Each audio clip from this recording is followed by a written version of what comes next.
ग्रह अधीनम जगत सर्वम ग्रह अधीनम नरावरा काल ज्ञानम ग्रह अधीनम ग्रह चक्रम फल प्रदा। ग्रह संहिता का ये श्लोक, जिसका अर्थ है कि मनुष्य का समस्त जीवन और समस्त संसार ग्रहों के अधीन है और ग्रह कर्म के अनुसार उन्हें उनका फल प्रदान करते हैं। क्या है इस श्लोक का आधार? क्या है वैदिक ज्योतिष का आधार? क्या है वैदिक ज्योतिष के विभिन्न प्रकार? क्या है नाड़ी ज्योतिष? क्या आपके जीवन के बारे में समस्त गणनाएं आपके जन्म से पहले की जा चुकी हैं? क्या है जीव नाड़ी? क्या है अजीव नाड़ी? क्या है तंत्र नाड़ियाँ? क्या है मंत्र नाड़ियाँ? और क्या है कुछ ऐसे नाड़ी के योग जिन्हें चार्ट पे अप्लाई करके प्रेडिक्शन बहुत इजीली की जा सकती है। सो वीडियो को एंड तक देखिएगा गाइस। एंड अगर आपको ये वीडियो पसंद आए तो please subscribe the channel, like the video and comment में ज़रूर बताइएगा कि ये वीडियो कैसी लगी आपको। तो आइए शुरू करते हैं।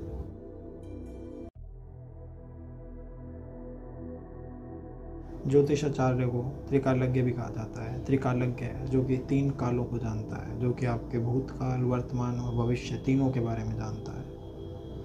लेकिन ज्योतिष का दायरा केवल भविष्यवाणियों से, प्रेडिक्शनों से नहीं है। ज्योतिष का दायरा वृहद है, एक बड़ा दायरा है ज्योतिष का। ज्योतिष हिस्सा है सनातन धर्म का, ज्योतिष हिस्सा है वेदों का।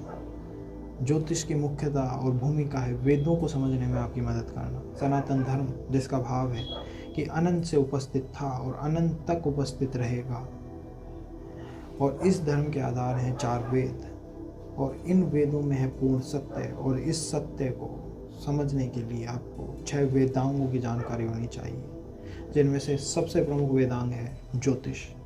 इसीलिए ज्योतिष को वेदस्य चक्षु नाम कहा गया है कि ज्योतिष वेदों का चक्षु है। ज्योतिष की मदद से आप वेदों के सूत्रों को समझ सकते हैं। ज्योतिष ही आपकी मदद कर सकता है संपूर्ण सत्य को समझने में। यह है ज्योतिष की बड़ी भूमिका, ना कि केवल छोटी भविष्यवाणियाँ करना, प्रेडिक्शन करना, किसी चार्ट को रीडिंग कर लेना। वो भी ज्योतिष का एक कार्य है, लेकिन ज्योतिष की बड़ी भूमिका, वृहद भूमिका है उस सनातन सत्य को समझने में आपकी मदद करना। इसलिए ज्योतिष बात करती है कर्मों की, ज्योतिष बात करती है ज्ञान की, ज्योतिष बात करती है मोक्ष की। दोस्तों, जैसे सनातन धर्म अनंत काल से उपस्थित था, उसी तरह ज्योतिष भी अनंत काल से उपस्थित थी। ग्रह पहले भी थे, ग्रह आज भी हैं, और ग्रह अनंत काल तक उपस्थित रहेंगे।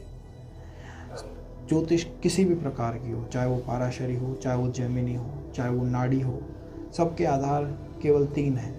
वो हैं ग्रह, राशि और भाव। और देखने की बात यह है कि हमारे पास 3 ही तरह के गुण होते हैं। राजसिक गुण हो, सात्विक गुण हो या तामसिक गुण हो। आपने सोचा है कि मंदिरों में केवल ग्रहों की पूजा क्यों की जाती है? क्यों हम ग्रहों का दान करते हैं? क्यों हम ग्रहों की पूजा करते हैं? ग्रह जुड़े हुए हैं सात्विक तत्व से, ग्रह जुड़े हुए हैं देववंश से। हर ग्रह किसी न किसी देववंश का हिस्सा है। हर ग्रह में कोई ना कोई सात्विकता उपस्थित है। उसके बाद आती हैं राशियाँ। सब राशियों में एक राजसिक तत्व है, एक रूल करने की आदत है। और अंत में आते हैं भाव। भाव में तामसिकता है। हर भाव कोई ना कोई अटैचमेंट रखता है, चाहे वो पहला भाव हो, दूसरा भाव हो परिवार का, आय का, तीसरा भाव हो भाई बहनों का, चौथा परिवार का। तो हर भाव में कोई ना कोई अटैचमेंट उपस्थित है। इसीलिए भाव हैं तामसिक। पाराशरी ज्योतिष, जो कि आज की ज्योतिष का आधार है और सबसे ज़्यादा प्रचलित ज्योतिष है, जिसके रचयिता हैं महर्षि पाराशरी, और उनका ग्रंथ है बृहद पाराशर होरा शास्त्र। उनके बाद आते हैं ऋषि वेद व्यास जी, जो उनके पुत्र होते हैं, और वो रचना करते हैं महाभारत की। इसीलिए महाभारत में ज्योतिष के बहुत महत्वपूर्ण सूत्र हैं, जैसे कि मंगल का ज्येष्ठ नक्षत्र में प्रवेश होना और युद्ध का अटल हो जाना, जैसे कि अमावस के दिन कुछ अन्य ग्रहों का किसी विशेष राशि में होना और युद्ध का अटल हो जाना। उनके बाद आते हैं महर्षि जैमिनी जी, जो कि रचना करते हैं जैमिनी सूत्रम की। शरी ज्योतिष और जैमिनी ज्योतिष के बीच का अंतर है कि पाराशरी ज्योतिष ग्रहों को प्रमुखता देती है और जैमिनी ज्योतिष राशियों को प्रमुखता देती है। आप अंतर समझ सकते हैं कि ग्रह सात्विक प्रवृत्ति हैं और राशियाँ राजसिक प्रवृत्ति हैं। आपने नाड़ी ज्योतिष के बारे में सुना होगा कि आपके जीवन के बारे में संपूर्ण भविष्यवाणियाँ आपके जन्म से पहले की जा चुकी हैं कि आप किस नौकरी में जाएंगे, किस साल में आपकी नौकरी लगेगी, कहाँ आपकी शादी होगी, ये सारी बातें नाड़ी ज्योतिष में पहले ही बताई जा चुकी हैं। तो क्या नाड़ी ज्योतिष पाराशरी ज्योतिष से भी प्राचीन है? और क्या है नाड़ी ज्योतिष का आधार? दोस्तों, नाड़ी ज्योतिष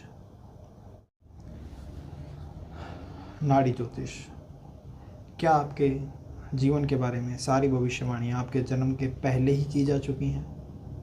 क्या आपका अपने जीवन को बदलने में कोई योगदान नहीं? क्या सब कुछ पहले से ही नियत है? क्या है नाड़ी ज्योतिष? क्या है इसके रहस्य? नाड़ी ज्योतिष दोस्तों, इसके बारे में 2 कहानियाँ प्रचलित हैं। पहली कि भगवान शिव ने माता पार्वती को नाड़ी ज्योतिष के सारे रहस्य बताए और सप्त ऋषियों ने उन रहस्यों से नाड़ी ज्योतिष की रचना की। और दूसरी कि माता पार्वती ने सप्त ऋषियों को ऐसे सूत्र रचने की आज्ञा दी जिनसे कि फलित करना और प्रेडिक्शन करना बहुत इजी और बहुत फास्ट और बहुत एक्यूरेट हो जाए। इन दोनों कहानियों से कुछ बातें स्पष्ट हैं। वो हैं कि सप्त ऋषियों ने नाड़ी ज्योतिष की रचना की। दूसरी कि नाड़ी ज्योतिष की जो प्रेडिक्शन है, जो फलित नाड़ी ज्योतिष का है दोस्तों, वो बिल्कुल अटल होता है। और तीसरी कि नाड़ी ज्योतिष केवल एक्यूरेट रिजल्ट नहीं देती, लेकिन ये रिज़ल्ट फास्ट देती है। इसके सूत्र बहुत इजीली एप्लीकेबल हैं। अन्य ज्योतिषों में जो बाउंडेशन है वो नाड़ी ज्योतिष में नहीं है। नाड़ी ज्योतिष में एक लिबरेशन है, एक मोक्ष है। इसमें आपको बंधनों में नहीं बांधा गया है कि आपको ग्रह, राशि, भाव सब कुछ देखना है। इसमें ग्रहों को, राशियों को, भावों को अलग अलग तरीके से देखा जा सकता है। नाड़ी ज्योतिष दोस्तों 2 ज्योतिषों का मिश्रण है, जिसमें पहली है जीव नाड़ी और दूसरी है अजीव नाड़ी। जीव नाड़ी और लिविंग नाड़ीज दोस्तों, यही वो नाड़ी है जिसके बारे में कहा जाता है कि इस नाड़ी के जो सूत्र हैं वो इतने एक्यूरेट हैं कि आपके जन्म के पहले की सारी भविष्यवाणियाँ इसमें की जा चुकी हैं। ताम्रपत्र होते थे पहले, तो उन ताम्रपत्रों में आपके बारे में सब कुछ लिखा जा चुका है। आपका विवाह कहाँ होगा, आपकी नौकरी कहाँ लगेगी, कब लगेगी, क्या हो, किस उम्र में क्या होगा। सो ये सारी भविष्यवाणियाँ पहले ही की जा चुकी हैं। लेकिन एक समस्या है दोस्तों कि ये नाड़ी इतनी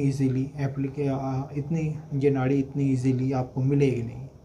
ये नाड़ियाँ खो चुकी हैं क्योंकि ये बहुत प्राचीन काल से उपस्थित हैं। तो कई नाड़ियाँ खो चुकी हैं, कुछ नाड़ियाँ हैं जिन लोगों के पास वो आपको शायद देंगे नहीं।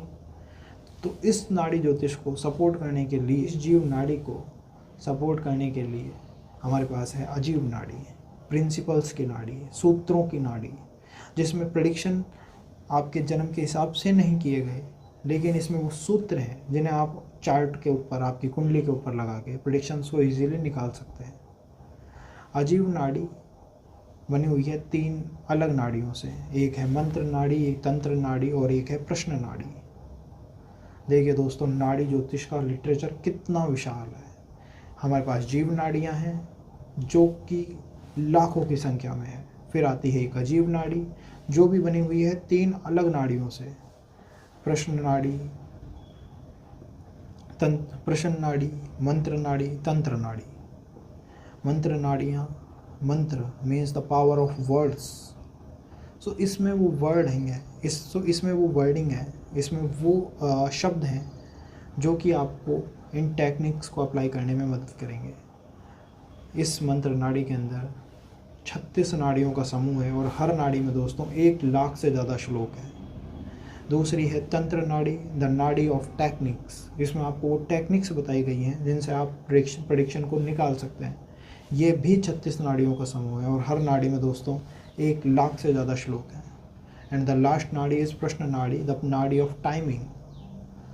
सो कई लोगों के पास अगर अपना जन्म समय भी नहीं है तो टाइम ऑफ देयर क्यूरी, उनके क्वेश्चन टाइम से इस नाड़ी का यूज़ करके प्रेडिक्शंस को ईजीली निकाला जा सकता है। मंत्र नाड़ियाँ और तंत्र नाड़ियाँ दोनों मिलके बनती हैं 72 नाड़ियाँ और ये हैं अभ्यास नाड़ी। 72 अभ्यास नाड़ियाँ और हर नाड़ी के अंदर 1 लाख से ज़्यादा श्लोक। ये है नाड़ी ज्योतिष की विशालता, जहाँ जीव नाड़ी आपके जीवन के बारे में सब कुछ प्रेडिक्ट कर रही है आपके जन्म लेने से पहले। और अगर वो खो भी गई है और अगर उपलब्ध नहीं है तो देखिए आपके पास है अजीव नाड़ियाँ। और अजीव नाड़ियों की विशालता है अभ्यास नाड़ी, प्रश्न नाड़ियाँ, और हर नाड़ी में 1 लाख से ज़्यादा श्लोक। इन सब की रचना की गई थी सप्तऋषियों के द्वारा। इसीलिए हमारे पास सप्तऋषियों की नाड़ियाँ अलग से हैं। देखिए, भृगु नाड़ी, शुक्र नाड़ी, चंद्रकला नाड़ी, देयर इज शिव नाड़ी, और हर नाड़ी के अंदर जो प्रिंसिपल है वो एक नाड़ी से अलग है, लेकिन हर नाड़ी की विशेषता है इसकी लिबरेशन, इसका मोक्ष। ये आपको बंधनों में नहीं मानती, कोई भी नाड़ी आपको बंधनों में नहीं मानती कि आपको लग्न के हिसाब से अप्लाई करना है, नेचुरल बेनिफिक हैं, नेचुरल मैनिफिक हैं, ये चीज़ें नाड़ियों के अंदर नहीं है। नाड़ियों के अंदर है सूत्र, जो कि आप सीधे किसी भी चार्ट पे अप्लाई करके प्रेडिक्शन निकाल सकते हैं। और नाड़ियों के अंदर है कुछ विशेष टेक्निक, हर नाड़ी कुछ विशेष टेक्निक रखती है। जैसे भृगु नाड़ी का एक सूत्र है भृगु बिंदु, और इस बिंदु से अगर कोई ग्रह गुजर रहा है, इस बिंदु की ग्रह की अगर आपकी दशा चल रही है, तो यकीन मानिए दोस्तों, वो ग्रह बाउंड है अपना रिजल्ट देने के लिए। आप केवल उस ग्रह की दशा, उस ग्रह के ट्रांजिट को देख के ये जान सकते हैं कि रिजल्ट आखिर होगा क्या और होगा कब। इसी तरह शुक्र कला नाड़ी, चंद्र नाड़ी, इसी तरह शुक्र नाड़ी, चंद्र कला नाड़ी, इन सब नाड़ियों में कुछ ना कुछ विशेष पॉइंट है। शिव नाड़ी, जो कि साउथ इंडिया में काफ़ी प्रचलित है, और ये फ्यूचर को बहुत इजीली प्रेडिक्ट कर सकती है। कुछ नाड़ियाँ पास्ट को बहुत इजीली प्रेडिक्ट कर सकती है। सो बने रहिए अपने channel astro for you in Hindi के साथ।